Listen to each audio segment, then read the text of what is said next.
Hello और welcome back to our channel commerce consultant. कैसे हैं आप सब? आई होप आप सब एकदम अच्छे होंगे, एकदम बढ़िया होंगे। आप सबकी पढ़ाई भी काफी अच्छी चल रही होगी।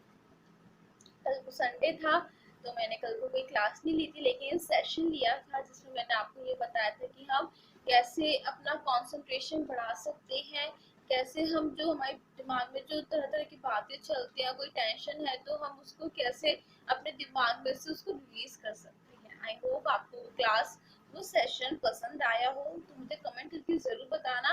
मैं ये सोच रही थी कि अब हर संडे में क्लास ना लेके आपके साथ कुछ ऐसी बातें करूंगी जिससे मैं ये चाहती हूँ कि जितना भी मुझे पता है, जितना भी मैंने एक्सपीरियंस किया उसको मैं आपके साथ शेयर करूँ। अब मुझे इतना नहीं पता चलता कि आप कितने बच्चे रिलेट कर रहे हो उस चीज से, कितने नहीं। तो मैं ये चाहती हूँ कि जितना भी आप रिलेट कर रहे हैं उसको, अगर आपको लग रहा है कि आप ये वाली चीजें अगर ट्राई करेंगे, अगर आपकी जो प्रॉब्लम्स है वो सॉल्व हो जाएंगी, चाहे कैसी भी प्रॉब्लम्स हो, जो तो मेरे लिए बहुत बड़ी बात होगी। तो मुझे कमेंट सेक्शन में जरूर बताना कि आपको जो मैंने आपके साथ शेयर किया था कल को, तो आपको कुछ उसमें यूजफुल लगा या नहीं लगा। ठीक है। तो सैटरडे को मैंने आपको पढ़ाया था, क्या पढ़ाया था मैंने आपको? Strategies and policies of packaging हमारा कंप्लीट हो चुका था। आज से जो हमारा टॉपिक स्टार्ट होना है वो होता है आपका पैकेजिंग डिसीजंस। पैकेजिंग डिसीजंस का मतलब क्या होता है कि जब हम प्रोडक्ट की पैकेज करने वाले हैं, पैकेजिंग करने से पहले हमें कुछ चीजें डिसाइड करनी पड़ती है, हमें कोई डिसीजंस लेना पड़ते हैं। मतलब कुछ डिसीजंस ऐसे होते हैं जो हमें पैकेजिंग से पहले लेने पड़ते हैं कि जिससे हमारी जो पैकेजिंग है वो बहुत इफेक्टिव हो, बहुत अट्रैक्टिव हो, और जब हमारा प्रोडक्ट उस पैकेजिंग के साथ मार्केट में जाए तो वो अच्छा चल पाए, वो पैकेजिंग फ्लॉप ना हो। तो कौन कौन से ऐसे डिसीजंस होते हैं जो एक मैन्युफैक्चरर को, एक कंपनी को ध्यान रखने पड़ते हैं या लेने पड़ते हैं पैकेजिंग करने से पहले? तो बहुत तरह के डिसीजन होते हैं। पैकेजिंग डिजाइन, आप कैसे कौन सा यूज करोगे डिजाइन, पैकेजिंग का साइज क्या होगा, पैकेजिंग की कॉस्ट क्या होगी, बहुत सारी एक तरह से डिसीजन प्लानिंग होती है। तो पहले हम पैराग्राफ पढ़ते हैं, उसको मैं आपको समझाती हूँ, फिर हम पढ़ेंगे कौन कौन से डिसीजंस होते हैं। Decisions taken with respect to desired and acceptable kinds of product package are known as packaging decisions। वही बात मैंने आपको बताई थी, हम पैकेजिंग से पहले जो डिसीजंस लेते हैं, और वो डिसीजन हम इसलिए लेते हैं कि जिससे जो हमारी पैकेजिंग है प्रोडक्ट की वो बहुत ज्यादा इफेक्टिव, अट्रैक्टिव और एक्सेप्टेबल हो। एक्सेप्टेबल मीन्स कस्टमर उसको एक्सेप्ट करे मार्केट, उसको हम बोलते हैं packaging decisions. Packaging is very important element of the marketing mix. ये मैंने आपको बता ही रखा, पैकेजिंग आज के टाइम पे बहुत ज्यादा इंपॉर्टेंट रोल प्ले करता है मार्केटिंग में। अगर आपकी प्रोडक्ट की पैकेजिंग अच्छी नहीं है तो आपका प्रोडक्ट मार्केट में फ्लॉप होगा। ठीक है। Therefore, before taking decisions regarding packaging, ये लोग लिखते हैं कि जब आप डिसीजन ले रहे हो पैकेजिंग का, बहुत सारे जब आप डिसीजन ले रहे हो, तो उस डिसीजन से भी पहले आपको मार्केट रिसर्च करना बहुत ज्यादा जरूरी है। Marketing research must be conducted to know the position of the product, brand, package with regards to that of competitors. तो इन लोगों का कहने का मतलब है कि आपकी कंपनी है, आपने प्रोडक्ट बना लिए, अब आपको पैकेजिंग करनी है। पैकेजिंग करने से पहले आपको कुछ प्लानिंग करनी होगी, कुछ डिसीजंस लेने होंगे। अब आप कुछ डिसीजंस और कुछ प्लानिंग किस बेसिस पे करेंगे? कुछ तो आपको चाहिए ना जिस पे आप डिसीजंस बना पाए अपने, जिस पे आप प्लानिंग बना पाए। तो आप क्या करोगे? आप मार्केट रिसर्च करोगे, मार्केट में देखोगे कि कॉम्पिटिटर्स की कैसी पैकेजिंग है, कस्टमर का टेस्ट कैसा है, कस्टमर को कौन से प्रोडक्ट अच्छे लग रहे हैं, कौन सी टाइप की पैकेजिंग अच्छी लग रही है। उस हिसाब से जब आप मार्केट रिसर्च कर लोगे, वहां से इंफॉर्मेशन ले आओगे, तो उसके बेसिस पे आप डिसीजन अपने बनाओगे, अपनी प्लानिंग बनाओगे। ठीक है। तो अब हम देखते हैं कि कौन कौन से डिसीजंस होते हैं जो हमें लेने पड़ते हैं जब हम पैकेजिंग वाले स्टेप में घुसते हैं। फर्स्ट आपका पैकेज डिजाइन, मतलब आपकी जो पैकेजिंग है उसका डिजाइन कैसा होगा। The very first decision taken by a marketer with regard to packaging of a product is to decide the design of the package। वही मैंने आपको बताया, जो सबसे पहला जो डिसीजन होता है, ये आपको बात ध्यान में रख के चलनी है, ये एक तरह से प्रोसेस ही है पैकेजिंग का। तो आपको ये बात ध्यान में रख के चलनी है, जो पहला जो डिसीजन है या पहला जो काम जो मैन्युफैक्चरर मार्केटर करेगा, वो क्या करेगा, पैकेज का डिजाइन डिसाइड करेगा। Package design decision depend on the following point. मतलब अब ये जो डिजाइन है, कुछ पॉइंट्स पे फॉलो हम, मतलब एक तरह से हम बोले तो कुछ कुछ ऐसे पॉइंट्स हैं जो हमें डिजाइन में जब हम डिजाइन वाला डिसीजन लेंगे पैकेज का, वो हमें याद रखनी होगी कि हम कौन सा मटेरियल यूज करेंगे, कौन सा कलर यूज करेंगे, कौन सा और क्या बोलते हैं, कौन सा हम कंटेंट यूज करेंगे। ये सारी चीजें आपकी डिजाइन में आती है। अभी मैं आपको पढ़ के बताती हूँ। Which type of material should be used for packaging? वही बात कि आप कौन सा मटेरियल यूज करोगे अपनी पैकेजिंग के लिए। मटेरियल का मतलब होता है क्या आप गत्ते यूज कर रहे हो, क्या आप पॉलिथीन यूज कर रहे हो, क्या आप पेपर बैग यूज कर रहे हो, क्या आप प्लास्टिक के कंटेनर यूज करना चाह रहे हो, क्या आप जूट के बैग यूज करना चाह रहे हो। ये सारी चीजें होती है मटेरियल। ठीक है, फिर है आपका second point, what should be the brand name on और the trademark on the package. फिर हम ये सोचेंगे कि अब हम कौन सा ब्रांड नेम इस पे छापे, कौन से अल्फाबेट्स, मतलब वो होता है ना, कौन से साइज के अल्फाबेट्स हम इस पे लगाएं, या कौन से कलर के अल्फाबेट्स हम अपना जो ब्रांड नेम है, जो ट्रेडमार्क है, इस पे लगाएं। ठीक है, what matters to be printed on the package. वही बात कि कौन कौन सा मैटर हमें पैकेज पे प्रिंट करवाना है, मैन्युफैक्चरिंग डेट, एक्सपायरी डेट, और क्या इंग्रेडिएंट्स, और बहुत सारी चीजें होती है मैन्युफैक्चर के बारे में। ये भी हम यहाँ पे डिसाइड करते हैं कि हमें अपने पैकेज पे क्या क्या छपवाना है। ये सारी चीजें आपके डिजाइन में आती है। what color should be used, कौन सा कलर आप यूज करना चाहते हो अपनी पैकेजिंग का। what should be the design of the package, design का मतलब कि आप चौड़ाई में बनाना चाहते हो, मतलब बहुत सारी चीजें होती हैं डिजाइन में। इन लोगों ने लिख दिया यहाँ पे पॉइंट, लेकिन डिजाइन में वही सारी चीजें आएंगी, लंबा चौड़ा गोल मटोल ट्रेडिशनल। कुछ आप ये सोच रहे कि आप कुछ ट्रेडिशनल टाइप की पैकेजिंग रखें या कुछ मॉडर्न टाइप की पैकेजिंग रखें, सारे डिजाइन में चीजें आएंगी। ठीक है, इसके बाद इन लोगों ने यहाँ पे एक पैरा लिख रखा है, in addition to the above considerations, इनके अलावा भी आपको कुछ बातें ध्यान रखनी होती है। कन्वीनियंस ऑफ द कंज्यूमर, सबसे इम्पोर्टेंट चीज है कि कंज्यूमर जब उस प्रोडक्ट को लेके जाए अपने घर में, या जब वो प्रोडक्ट को यूज करे अपने घर में, तो वो पैकेज इतना अच्छा होना चाहिए, इतना टिकाऊ होना चाहिए कि कस्टमर को कोई भी परेशानी नहीं आए।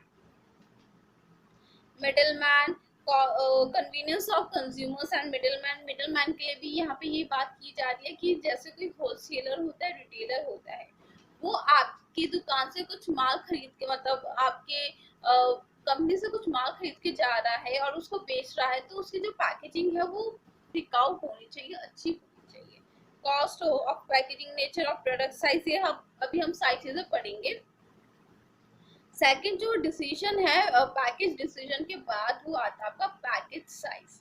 साइज का मतलब यहाँ पे होता है कि आप छोटी पैकेजिंग, मतलब छोटे पैकेज बना रहे हो, मीडियम बना रहे हो, लार्ज बना रहे हो। देखो, पैकेजिंग हम अपने प्रोडक्ट के जो साइज होगा उस हिसाब से तो बनाएंगे, जितना माल हमने अंदर भरा होगा उसका उतना ही तो कवर बनाएंगे। फॉर एग्जाम्पल, मैं इतना सा शैम्पू देना चाह रही हूँ, तो इतना सा शैम्पू मैं किसी बॉटल में थोड़ी ना दूंगी, मैं एक पाउच में बेचूंगी। आपने देखा होगा छोटे छोटे पाउचेस आते हैं हर कंपनी के शैम्पू के, डव है, सनसिल्क है, पैंटीन है, और ट्रेसेमे है, बहुत सारे शैम्पूज आते हैं। उनके जो जो पाउचेस होते हैं उसमें इतनी क्वांटिटी होती है, तो हमें पहले ये डिसाइड करना होता है कि हमारा जो प्रोडक्ट है वो कितनी क्वांटिटी में है।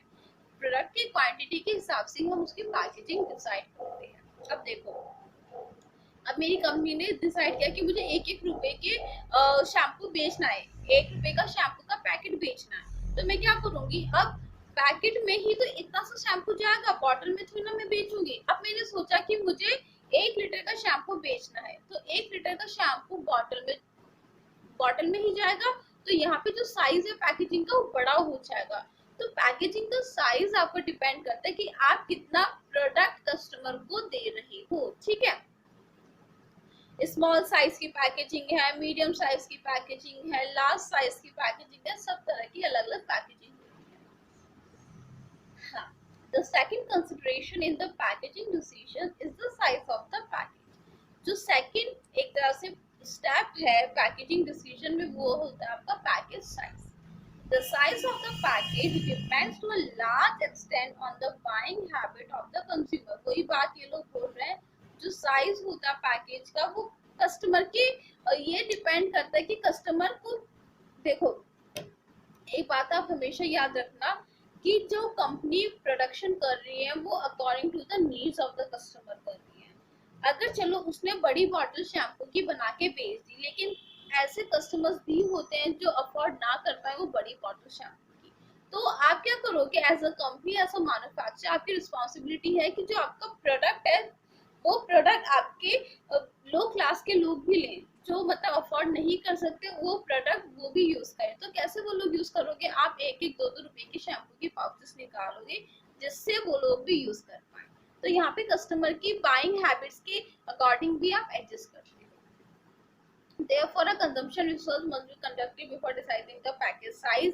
यहाँ पे भी आप रिसर्च करोगे, उस हिसाब से आप अपने प्रोडक्शन करोगे, उस हिसाब से प्रोडक्शन के हिसाब से पैकेज का साइज रखोगे, ठीक है। और इसमें एक और चीज है, ये लोग लिखते हैं वुमेन लाइक्स, जो फीमेल हैं उनको क्या पसंद है, round and curve shape of package.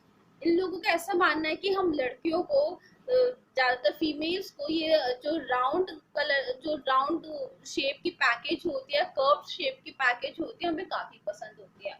और मेल को क्या पसंद होता है, rectangular shape of packages. Third चीज जो है आपकी वो है आपका जो थर्ड डिसीजन है वो है आपका पैकेज कॉस्ट।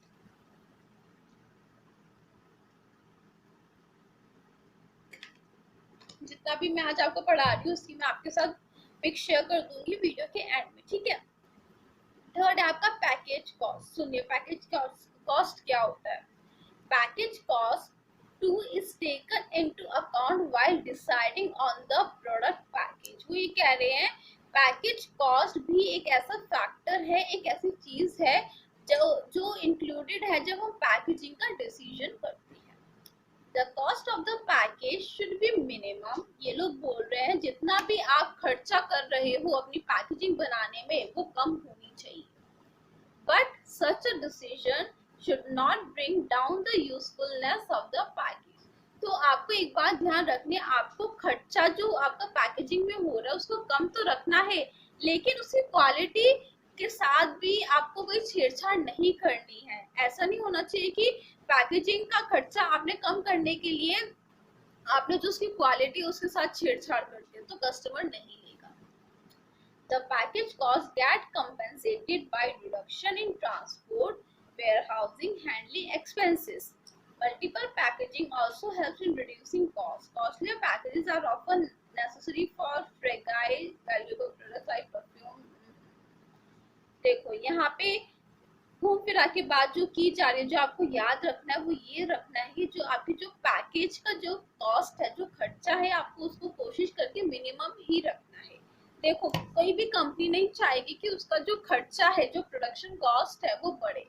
देखो अगर आपकी प्रोडक्शन कॉस्ट बढ़ती है तो आप जब अपने प्रोडक्ट का जब प्राइस सेट करोगे तो वो हाई सेट करोगे, क्योंकि जो आपने खर्चा किया उसको बनाने के लिए तो उसको भी तो निकालोगे, उसको निकालोगे तो आपको प्रॉफिट चाहिए। फॉर एग्जाम्पल मुझे 100 रुपए का खर्चा आया एक चीज को बनाने में, ठीक है, एक ही चीज को बनाने में, तो अब मैं उसको 150 का बेचूंगी, लेकिन जो दूसरी दुकान वाले हैं वो उसको 100 रुपए का बेच रहे हैं क्योंकि उनका खर्चा कम आया है। तो अब एक चीज बताओ, अगर मैं 150 का प्रोडक्ट बेच रही हूँ क्योंकि मेरा जो खर्चा वो ज्यादा निकल गया, तो क्या कस्टमर मेरे प्रोडक्ट लेंगे? नहीं। तो as a company, as a manufacturer आपको इस बात का ध्यान रखना होता है जो आपकी प्रोडक्शन कॉस्ट है वो कम रहनी चाहिए, वरना आपका प्राइस आपके प्रोडक्ट के इंक्रीज होंगे, कस्टमर नहीं लेंगे और आपका बिजनेस डूब जाएगा, ठीक है। तो इन लोगों ने भी बात यहाँ पे इसी चीज की कर रखी है, ज्यादा कंफ्यूज होने की जरूरत नहीं है।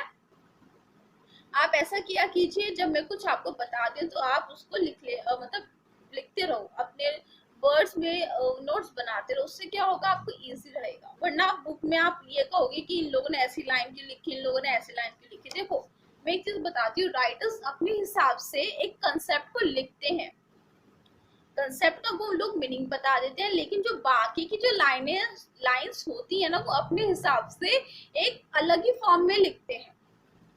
तो मैं आपको स्टार्टिंग से बोलती हूँ कि आप मेन कंसेप्ट पे फोकस कीजिए, फिर बाकी की नीचे की लाइनें आप खुद बना सकते हैं। आपको पता चल जाएगा कि ये लोग क्या कहना चाह रहे हैं। देखो सबका अलग अलग तरीका होता है अपनी बात को लिखने का, लेकिन अगर आपको मेन कंसेप्ट पता है तो अगर कोई सामने वाला कुछ और बोलता है तो आप उससे रिलेट कर जाओ। ठीक है, इसलिए आपके अपने कंसेप्ट स्ट्रॉन्ग कीजिए। इसलिए मैं आपको यहाँ पे पढ़ा रही हूँ, जिससे जो आपका मेन कंसेप्ट है वो स्ट्रॉन्ग रहे। तो आपका पैकेजिंग की कॉस्ट मिनिमम होनी चाहिए। और देखो कोई कोई प्रोडक्ट ऐसे होते हैं जिनकी पैकेजिंग कॉस्ट मिनिमम नहीं हो सकती। फॉर एग्जाम्पल जैसे परफ्यूम हो गए, आपके यहाँ पे इन लोगों ने लिख रखा है परफ्यूम होगी, वॉचेस होगी, ज्वेलरीज होगी, इनकी जो पैकेजिंग होती है काफी अच्छी होती है और काफी कॉस्टली भी होती है। तो कॉस्टली होती है लेकिन उनकी क्वालिटी भी होती है। तो देखो दो चीजें होती हैं कि कस्टमर के माइंडसेट पे भी डिपेंड करता है। लोग बात सोचते हैं सस्ता है तो बेकार होगा, महंगा तो अच्छा होगा। ऐसा होता है लेकिन ज्यादा नहीं होता ऐसा। ये सिर्फ हमारे एक फिलॉसफी एज अ कस्टमर। तो आपको ये देखना है कि आपका एज अ कंपनी पैकेज का जो कॉस्ट है वो मिनिमम होना चाहिए। और जहाँ पे जरूरत है, फॉर एग्जाम्पल आप परफ्यूम बना रहे हो, वॉचेस बना रहे हो, यहाँ पे तो आपकी पैकेजिंग कॉस्ट मिनिमम रह नहीं सकती, लेकिन आप कोशिश कर सकते हो कि आपकी जो पैकेजिंग है वो अच्छी क्वालिटी की हो और मिनिमम कॉस्ट। ठीक है, तो ये 3 पॉइंट्स हैं। वैसे एक और पॉइंट है पैकेज टेस्ट। पैकेज टेस्ट में हम ये देखते हैं कि हमारी जो पैकेजिंग है वो according to the customer needs है या नहीं। इसमें आपके 4 पॉइंट्स और आते हैं, और मतलब 4th पॉइंट के अंदर ही आपके 4 पॉइंट्स आते हैं, पैकेज टेस्ट के अंदर ही 4 पॉइंट्स आपके और हैं। ये वाला टॉपिक मैं आपको कल को करवाऊंगी। आज आप ये 3 ही पॉइंट समझिए। कोई डाउट होता है तो आप मुझसे आराम से पूछ सकते हैं कमेंट सेक्शन में। मैं बुक की जो पिक है मैं आपके साथ शेयर कर दूंगी। ठीक है, वीडियो के एंड में देखिए ज्यादातर सब लोग नोट्स, अपने हैंड रिटन नोट्स बनाते हैं और फिर पढ़ाते हैं। मुझे, मैं सच बताऊं तो मुझे इतना टाइम नहीं लग पा रहा कि मैं हैंड रिटन नोट्स आप लोगों के लिए बनाऊं। तो मैंने ये सोचा है कि जो भी बुक में होता है मैं आपको वो पढ़ा देती हूँ। और जो लाइंस कंफ्यूजन क्रिएट करती है ना, तो मैं उन लाइंस को स्किप कर देती हूँ, क्योंकि मुझे लगता है कि आप लोग भी कंफ्यूज होंगे। उसको छोड़ के मैं आपको अपने वर्ड से ही समझाती हूँ। तो कंफ्यूज मत होना। अगर बुक में आपको कोई कंफ्यूजिंग लाइन आपको मिल रही है तो स्किप कर देना, और जो जितना भी मैं आपको पढ़ा रही हूँ उसको आप याद रखिए। देखिए एक चीज मुझे बताना, जो टीचर्स नोट्स बनाते हैं वो अपनी लैंग्वेज में ही तो बनाते हैं, थोड़ी ना वो जो बुक में, फॉर एग्जांपल बुक में इतना लंबा पैराग्राफ दे रखा है। नोट्स बनाने का मतलब क्या होता है, इतने पैराग्राफ को आप पढ़ो, समझो और उसको शॉर्ट में लिखो, अपनी लैंग्वेज में लिखो। ये नहीं होता कि आप इन लाइंस को पूरा छाप दें। तो मैं यहाँ पे आपको डायरेक्टली बोल के पढ़ा रही हूँ, मैं लिख नहीं रही हूँ, बस इतना डिफरेंस है। लेकिन मैं कोशिश यही करती हूँ कि आपको कंसेप्ट अच्छे से स्ट्रॉन्ग हो। तो फिर ये थी आज की क्लास। आई होप आपको आज की क्लास पसंद आई हो, आपको कुछ सीखने के लिए यहाँ से मिला हो। तो मिलते हैं कल की क्लास में, तब तक के लिए बाय।